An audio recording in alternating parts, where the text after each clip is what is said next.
যায়। আপনারা কি জানেন, গণেশজির দুইটি স্ত্রী ছিলেন।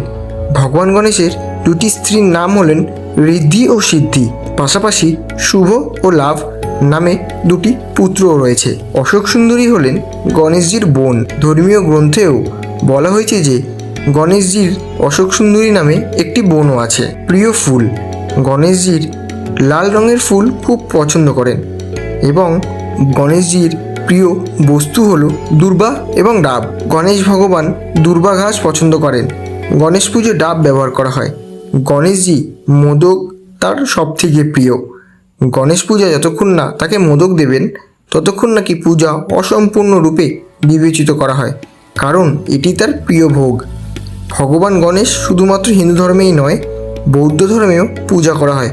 বৌদ্ধ ধর্মে গণেশকে বিনায়ক নামে নাকি ডাকা হয়। তিব্বত, চীন এবং জাপানের মতো দেশেও